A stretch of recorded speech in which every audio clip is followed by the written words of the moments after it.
Hola, ¿cómo están? Soy Juan Claudio Retes, campesino. Agradezco infinitamente que me hayan invitado a hablar de este libro que escribió un servidor y que lleva por título Introducción a la Pedagogía Teatral. Les voy a platicar brevemente de qué va, cuál fue el contexto que lo vio nacer y espero no resultar demasiado inoportuno. Este libro lo escribí a raíz de una estancia de investigación en la Universidad Pedagógica Nacional, ello por satisfacer una necesidad que entonces tenía el Centro Nacional de Investigación Teatral Rodolfo Usigli, donde yo trabajo, y de iniciar la línea de investigación en pedagogía teatral. Yo me acerqué al CITRU con la idea de realizar un proyecto de semiología teatral. Yo soy semiólogo de formación inicial, hice mi posgrado en filología, de manera que mi trabajo hasta entonces pues oscilaba entre una disciplina y la otra. Sin embargo, el entonces director del centro me comentó que lo que se necesitaba era un pedagogo teatral. Yo confieso que entonces no sabía mucho de pedagogía y menos de pedagogía teatral. De hecho, pedagogía teatral me sonaba pues hasta raro, me sonaba como una pedagogía musical o una pedagogía matemática o una pedagogía biológica. Es decir, convengo en que cada disciplina cuenta con sus herramientas para garantizar la transmisión de generación en generación. El arte teatral no es la excepción. Tiene o cuenta con un conjunto de herramientas didácticas que permiten que se transmita de generación en generación de teatristas o de aficionados al teatro. Sin embargo, pedagogía teatral significa muchas otras cosas. Significa, para empezar, que el trabajo se hace con niños y niñas, ¿verdad? Porque pedagogía, que proviene de la palabra griega pedagogo, que entonces significaba el que guía a los niños y niñas, pues justamente significa el arte de guiar a los niños y niñas. En el caso de la pedagogía teatral, además, es decir, al margen de querer decir o significar justamente ese conjunto de herramientas que garantizan la transmisión de una práctica de generación en generación, significa también una visión pedagógica que emplea el teatro como herramienta para la transmisión de todo tipo de saberes y conocimientos. Ya lo sabían a principios del siglo pasado, un par de profesores británicos, Harry Finlay Johnson y Henry Caldwell Cook, quienes de manera paralela, aunque sin conocerse mutuamente, desarrollaron sendos métodos teatrales de enseñanza, en un principio para la enseñanza del teatro y del teatro isabelino en particular, tratándose de Caldwell Cook, y en el caso de Finlay Johnson, pues más bien como una herramienta para la impartición de todas las materias que conforman o que se imparten en la secundaria. Ella era directora de una secundaria junto con su hermana. Implementó el teatro como herramienta en todas las materias, en todas las clases, y escribió un precioso libro que lleva por título El método dramático de enseñanza. También Caldwell Cook consignó sus hallazgos y su trabajo en un muy bello libro que lleva por título El camino del juego. En fin, la pedagogía teatral tiene muchas aristas. La principal podríamos decir que es la que acabo de mencionar. Pero, pues sí, comprende una serie de factores no necesariamente contemplados en nuestro imaginario. Por ejemplo, el teatro escolar, los programas de teatro escolar, programas que ha implementado el INBA desde que era solo un departamento de la Secretaría de Educación Pública. Estoy hablando de los años 40, cuando Concepción Sada y Clementina Otero echaron a andar el primer programa de teatro escolar de Bellas Artes, y esto ha venido creciendo en las décadas siguientes y ha tenido muchísimo éxito, sobre todo en la Ciudad de México. ¿De qué trata este programa? Bueno, de que los niños y niñas se acerquen al teatro, de que el teatro también se acerque a las escuelas, en fin. Lo que quiero decir con esto es que la pedagogía teatral es mucho más que la enseñanza del teatro en las escuelas o fuera de ellas. De todas estas aristas me ocupo en la primera mitad del libro. La segunda, por su parte, la dedico a proponer una base epistemológica con un fuerte sustento teórico-metodológico, que es de lo que suelen carecer los manuales y otros recursos análogos, de modo que lo que pretendo es aportar una base fuerte para la implementación de una pedagogía teatral. Ahí, más que del teatro, parto del juego teatral y concibo el juego teatral, de acuerdo con Caló, como una actividad que transita de un primer momento muy infantil, de la paidía, a un segundo momento mucho más desarrollado, mucho más elaborado, que es el ludus, ¿verdad? El juego consensuado, el juego reglado, el juego social, digamos.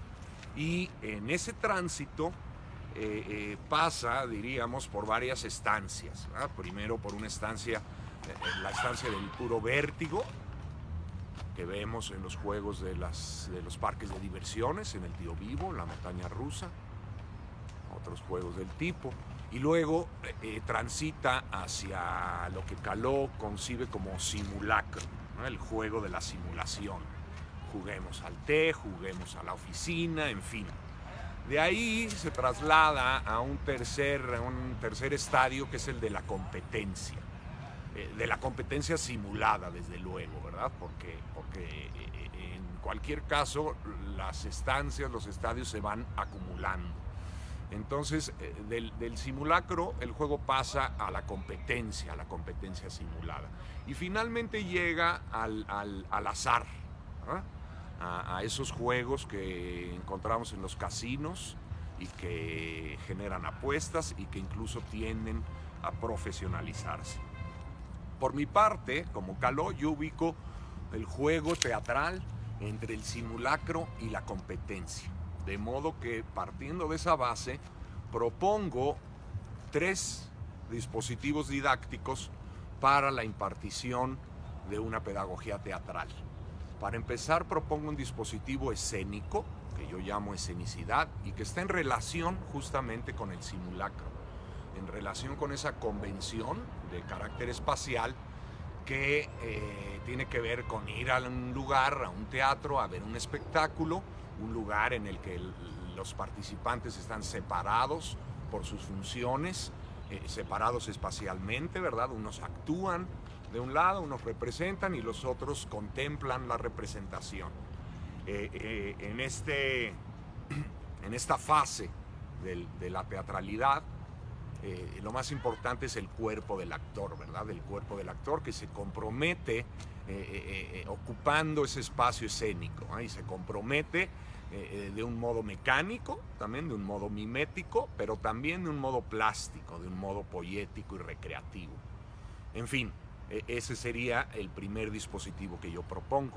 Luego propongo un segundo dispositivo al que llamo dramaticidad, cuyo carácter es más bien temporal y que en cuyo centro lo que se sitúa es el conflicto, ¿verdad? La famosa competencia simulada, es decir, una lucha de fuerzas, por lo regular tan legítimas la una como la otra, pero de las cuales una tendrá que fallecer, ¿verdad? Una tendrá que agonizar, ¿verdad? Agonizar proviene del griego agon, que encontramos justamente en estos términos tan teatrales, protagónico y antagónico, ¿verdad? Protagonista y antagonista. Entonces es esa lucha la que hallamos en esta fase de la teatralidad, una lucha que desde luego está dispuesta en un devenir temporal y depende justamente de cierta concatenación de acontecimientos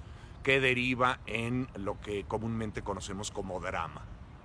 Eso por lo que hace a la parte que representa. Sin embargo, todavía nos queda esa otra parte, que es la parte que es representada.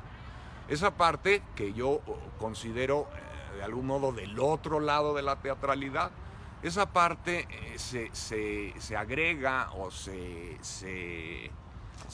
localiza en la tradición ejemplar de la literatura y de otros modos de representación. Y esta tradición ejemplar no es un secreto, por lo regular, es decir, la tradición ejemplar siempre pone el ejemplo ahí, ¿verdad? Lo pone ahí, pero no pone ahí el ejemplo positivo. No pone al beato, no pone al héroe, no pone es decir, no pone el ejemplo positivo. Lo que se pone en la escena y lo que se echa a andar en el drama es, por el contrario, el ejemplo negativo, ¿no? El ejemplo de lo que no hay que hacer. Y ese ejemplo oscila del defecto social, la mentira, por ejemplo, la hipocresía, la mojigatería, en fin, al crimen personal. El crimen personal que podemos ver en Edipo y que puede llegar a ser el parricidio y el incesto, como puede ser también el filicidio en el caso de Agamenón y su hija Ifigenia, en fin.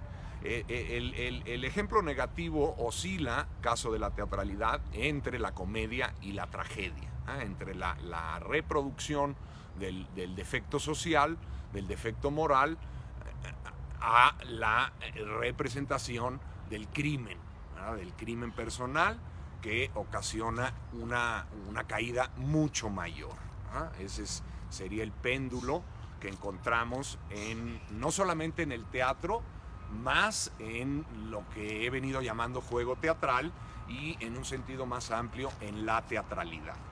Sin embargo, todavía hay un cuarto dispositivo que ya no pertenece al juego, es un dispositivo que yo considero de carácter mercantil y que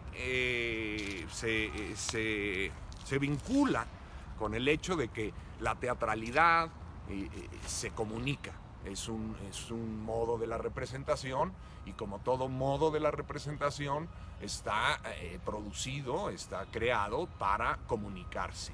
Ahí ya las competencias que exige el ámbito superan las del juego, superan las de lo lúdico y transitan hacia lo mercantil, es el paso del juego teatral al teatro. Con este dispositivo doy cierre al libro, un poco con la intención de que se comprenda el tránsito que la teatralidad realiza partiendo del juego más elemental, más sencillo, a una clase de comunicación muy compleja que llamaremos la comunicación teatral. En fin, básicamente de eso trata el libro, se los recomiendo mucho, a mí me encantó escribirlo, me interesa muchísimo el tema, a eso me dedico hoy en día. Se puede consultar en el repositorio digital del Instituto Nacional de Bellas Artes y Literatura, en el micrositio del CITRU, y espero que sea de su agrado y que sea también de utilidad. Les mando un gran saludo y espero que nos veamos muy pronto.